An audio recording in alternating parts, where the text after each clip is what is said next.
3 صحابہ کا جنگ تبوک میں میرے آقا جا رہے تھے تو اعلان فرما دیا کہ سارے لوگ چلیں، سب کے اوپر حکم تھا۔ یہ جنگ تبوک کیا ہے؟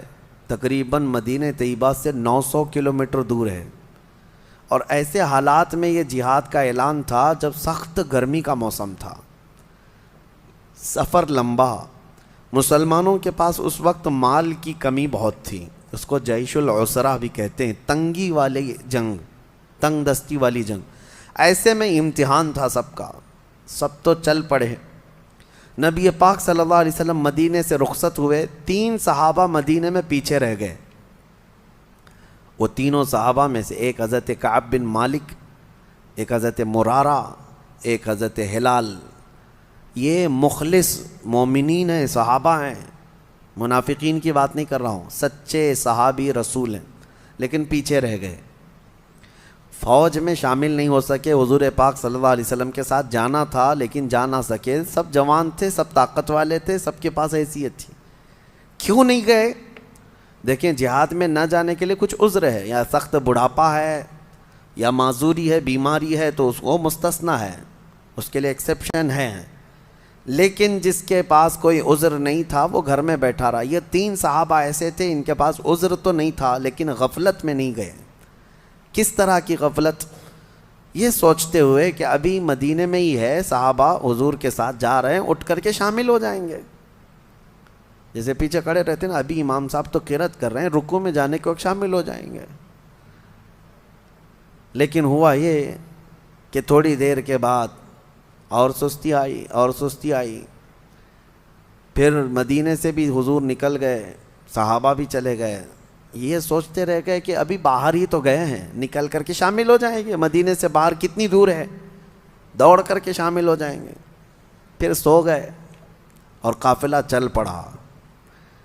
یہ ہمارے ساتھ بھی ہو سکتا ہے اور ہوتا بھی ہے، اور ہم بہت ساری بڑی بڑی چیزیں کھو جاتے ہیں، نمازیں کھو جاتے ہیں، بہت ساری چیزیں ایسی غفلت کی وجہ سے ہوتی ہیں۔ بہرحال وہ صحابہ اکرام تھے، رہ گئے، اور نبی پاک صلی اللہ علیہ وسلم کا قافلہ اتنا دور چلا گیا کہ یہ دوڑ کے بھی نہیں پکڑ سکے، مدینے میں ہی رہ گئے۔ جنگ تبوک حضور صلی اللہ علیہ وسلم تشریف لے گئے۔ وہ اللہ کے نبی کی نظر ہے، ہر صحابی کو جانتے تھے۔ آج جو سلام بھیجتا ہے امتی، میرے آقا فرماتے ہیں، اس کو میں اس کے باپ کے نام سے پہچانتا ہوں۔ تو جو اس زمانے میں صحابہ تھے، کیا حضور ان کو نہیں جانتے تھے کہ کون حاضر ہے کون غائب ہے؟ جنگ میں حاضر ہونے کے بعد حضور نے پوچھا، کعب بن مالک کہاں ہے؟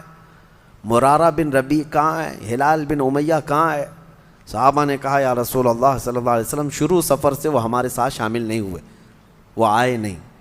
کہا وجہ کوئی؟ کہا کسی کو خبر نہیں۔ خیر جنگ ہوئی، واپس تشریف لائے میرے آقا مدینہ طیبہ۔ لمبا سفر ہوتا تھا، 900 کلومیٹر معمولی نہیں ہے، اس وقت پیدل سفر ہوتے، گھوڑوں پر اور اونٹوں پر۔ جنگ کے بعد جب واپس تشریف لائے میرے آقا صلی اللہ علیہ وسلم مدینے میں، آتے ہی ان تینوں کو بلوایا۔ کہاں ہیں یہ تینوں؟ آپ لوگ دین کے کاموں کو ہلکے میں لیتے ہو، اور آپ کو لگتا ہے کہ ناموس رسالت کے لیے کھڑا ہونا یہ صرف کسی مولوی کا کام ہے، یا کسی مفتی کا کام ہے، کسی مبلغ کا کام ہے۔ یعنی ہر ایک پر ذمہ داری ہے۔ 3 نہ جاتے تو کیا فرق پڑتا، ہزاروں صحابہ تو چلے گئے تھے اور جنگ بھی فتح یاب۔ لیکن واپس آنے کے بعد میرے آقا صلی اللہ علیہ وسلم نے سرزنش فرمائی، بلوایا، تینوں آئے۔ یہ پوری حدیث بخاری شریف میں اس کی روایت کرنے والے خود حضرت کعب بن مالک ہیں، جو پیچھے رہ گئے تھے، وہ خود ہی اس حدیث کے راوی ہیں، انہوں نے خود اپنا واقعہ بیان کیا ہے کہ کیسے کیسے کیا کیا ہوا تھا۔ پھر نبی پاک صلی اللہ علیہ وسلم جب بلائے تو تینوں صحابہ کہتے ہیں، تینوں، حضور جب ہمیں طلب کیے تو سب سے پہلی چیز یہی پوچھنے والے تھے کہ کیوں نہیں آئے۔ وہ کہتے ہیں ہم نے سوچا کہ کچھ ہیلا کر لیتے، کچھ بہانہ کر لیتے، کسی بیماری کا یا کسی عذر کا۔ پھر وہ کہتے ہیں اس سے کیا بہانہ کریں جو دلوں کے حالات کو بھی جانتا۔ سچ سچ کہہ دیا، یا رسول اللہ صلی اللہ علیہ وسلم، غفلت کی وجہ سے نہیں آ سکے، سستی، ہم غفلت کی وجہ سے پیچھے رہ گئے۔ قرآن نے یہی اس میں بیان کیا ہے کہ منافقین پیچھے تو رہ جاتے ہیں، لیکن جب پوچھا جائے تو ہیلے بہانے کرتے ہیں، سچ نہیں بولتے۔ لیکن مخلص مومنین کا حال یہ ہے، قرآن کہتا ہے ان سے غفلت ہوئی تو بارگاہ مصطفیٰ میں آ کر یہ نہیں کہتے کہ بیوی پکار رہی تھی، بچہ بیمار تھا، ہمیں تکلیف تھی، نہیں، آ کر سیدھے کہہ گئے کہ یا رسول اللہ غفلت ہو گئی ہم سے، کاہلی سے۔ دوسرے صحابی سے پوچھا، انہوں نے بھی کہا یا رسول اللہ سوچتا رہا شامل ہو جاؤں، نہیں شامل ہو سکا، یہ میری غفلت ہے، میری خطا ہے۔ تیسرے صحابی نے بھی یہی کہا کہ غفلت ہے۔ پتہ تھا ان کو کہ سزا ہو سکتی ہے، یاد رکھو سزا کے ڈر سے کبھی جھوٹ مت بولو، ایک جھوٹ کو چھپانے کے لیے کئی جھوٹ گڑنے پڑتے ہیں۔ پھر نبی پاک صلی اللہ تعالیٰ علیہ وسلم نے اعلان کیا فرمایا، دوسرے سارے صحابہ تھے مسجد نبوی میں، سب سے کہا اس وقت تک ان سے کوئی بات چیت مصافحہ سلام کلام نہیں کرے گا جب تک ان کے متعلق اللہ کا کوئی حکم نہیں آ جاتا، میں خود ان سے کوئی بات نہیں کروں گا۔ نبی پاک صلی اللہ علیہ وسلم نے فرمایا یہ بائیکاٹ، اس طرح کا بائیکاٹ کس بات پر تھا؟ سستی اور کاہلی کی وجہ سے نہ آنے پر۔ آج لوگ ہزاروں ہیلے بہانے تلاش کر رہے ہیں میرے مصطفیٰ کے نام پر کھڑے ہونے کے لیے، اور وہ بھی لولے لنگڑے بہانے ہیں۔ ایسی آج کسی کی نوبت نہیں آئی ہے کہ اس کی گردن پر تلوار رکھ دی گئی ہو کہ اگر حق بولے گا تو کاٹ دی جائے گی، نہیں ہے۔ اگر ایسا ہوتا تو آپ کا یہ کم ظرف آدمی اور کم علم آدمی اتنا نہیں چیخ رہا ہوتا، اتنا نہیں چلا رہا ہوتا۔ ہم جتنا بول رہے ہیں الحمدللہ ہم جانتے ہیں اللہ اور اس کے رسول کی رضا کے لیے بولتے ہیں، جب تک اللہ نے آزادی عطا کی ہے حق بات بولتے رہو، اور سب سے بہترین اور افضل جہاد یہی ہے ظالم بادشاہ کے آگے حق کلمہ بیان کرنا۔ آج نہ جانے کتنے ہیلے بہانے ہیں، کتنے بہانے ہیں۔ مجھے پتہ ہے سال دو سال پہلے پتہ نہیں کیا کیا چیزیں پیش کر دی گئی تھی ہمارے خلاف، ہم نے صرف اتنا کہا تھا ناموس رسالت کے لیے ہر مسلمان کھڑا رہے گا، میرے آقا کی عزت کی بات ہے۔ تو کچھ لوگوں نے یہ بتایا کہ حالات ایسے بگڑے ہوئے ہیں، آپ پوری قوم کو آگ میں جھونک رہے ہیں، امت کو تکلیف میں ڈالنا یہ کہاں سے جائز ہے؟ میاں حق بات کے حصول کے لیے تکلیف میں جانا ہی پڑے گا۔ نبی پاک صلی اللہ تعالیٰ علیہ وسلم کو بھی کیا تم الزام لگاؤ گے کہ جب ان کے پاس کچھ مال تھا ہی نہیں، تلواریں نہیں تھی، ہتھیار نہیں تھے، 313 نہتے صحابہ کو لے کر بدر میں کیوں چلے گئے؟ کوئی سوال کرے گا؟ جان جوخم میں کیوں ڈال دیا؟ حق بات کے حصول کے لیے قربانیاں دینی پڑتی ہیں۔ تمہیں صرف اور صرف اپنے اسباب پر بھروسہ ہوتا ہے۔ نادانوں اٹھو، کھڑے ہو جاؤ۔ اللہ کے اعلان کا بھی کوئی مطلب سمجھتے ہو کہ نہیں؟ کہ اللہ نے قرآن میں فرمایا کان حقا علینا نصر المؤمنین، کھڑے ہو جاؤ، ایمان والوں کی مدد کرنا اللہ فرماتا ہے میرے اوپر لازم ہے، میں نے اپنی شان کے لیے لازم کر لیا ہے۔ اللہ تعالیٰ اپنے لیے فرما رہے ہیں ہم نے لازم کر لیا ہے اپنے اوپر، ایمان والوں کی مدد کریں گے، اس پر کسی کا یقین نہیں۔ لولے لنگڑے بہانے اس طرح کے یاد رکھو، اس کے لیے میں بات کر رہا ہوں جس کے سامنے تمہیں قیامت کے دن کھڑا ہونا ہے، اسی کی شفاعت کے طلبگار رہو گے۔ کہاں جاؤ گے منہ چھپا کر؟ ان سے جو منہ پھراؤ گے تو کہاں جاؤ گے؟ وہاں تو قیامت کے دن ہر نبی یہ کہے گا آج ہمارا نہیں ہے معاملہ، جاؤ محمد رسول اللہ کے پاس۔ ان کے لیے میں آج بات کر رہا ہوں جن کے سامنے تمہیں کھڑا ہونا ہے۔ مجھے پتہ ہے ہماری یہ بات دور دور تک جائے گی اور پہنچے گی۔ ایک بات میں بتاؤں، جب حالات میرے مصطفیٰ کریم صلی اللہ علیہ وسلم کی عزت کے خلاف پھیل جائیں، اس وقت اگر کوئی عالم خاموش رہتا ہے تو فرمایا گیا وہ گونگا شیطان ہے، وہ گونگا شیطان ہے۔ اللہ تعالیٰ نے اسے منصب دیا۔ لوگ میرے عزیزو، ہمارے پاس اتنی طاقت ہے کہ ممبر ہے، زبان ہے اور تبلیغ کا میدان ہے، ہم بول تو سکتے ہیں، کسی کو سختی کے ساتھ اس کی گردن نہیں پکڑ سکتے تو بول تو سکتے ہیں۔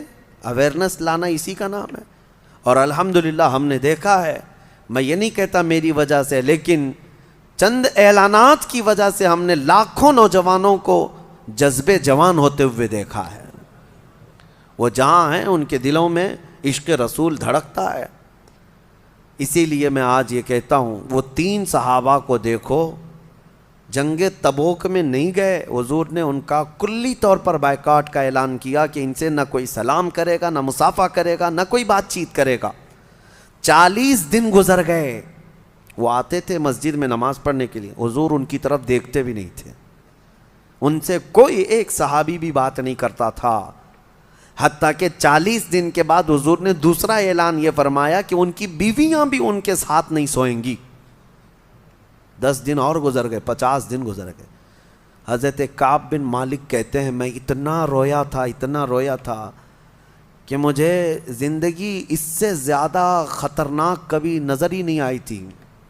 نہ کسی جنگ میں ڈرا تھا، نہ کسی بھیانک حالتوں میں خوفناک طریقے سے ڈرا تھا، کہیں بھی نہیں، لیکن یہ جو بائیکاٹ تھا یہ جان نکالنے والا تھا۔ زمین تنگ ہو گئی تھی، ہماری بیویاں ہم سے نہیں بات کرتی تھیں، کیونکہ سب رسول اللہ کی صحبت یافتہ ہیں۔ ان کے لیے فرسٹ پرائیورٹی حضور اکرم صلی اللہ تعالیٰ علیہ وسلم کا حکم ہے۔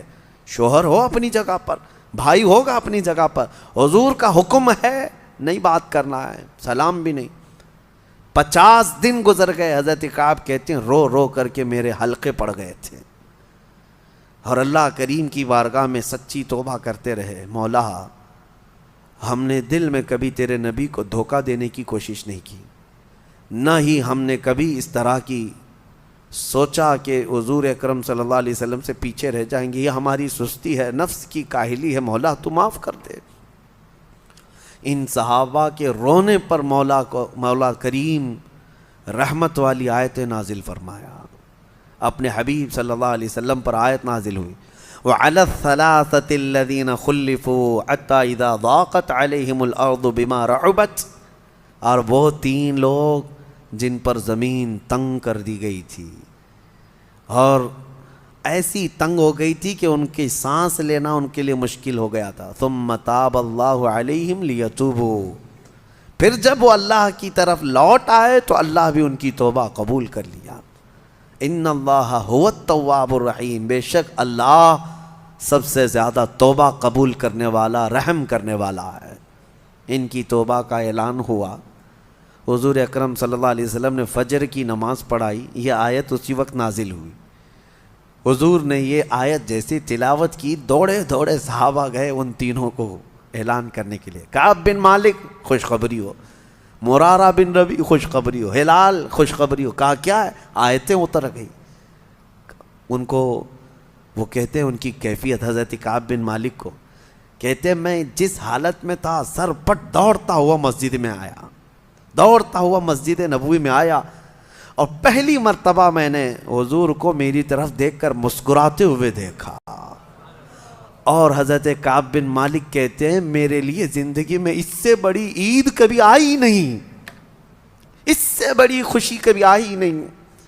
جتنی خوشیاں زندگی میں آئی تھی سب ایک طرف، لیکن جس دن ہماری توبہ کی قبولیت کی آیت اتری اور میرے نبی کو مسکراتے دیکھا، صحابہ کہتے ہیں اس سے بڑی خوشی میری زندگی میں کبھی نہیں آئی۔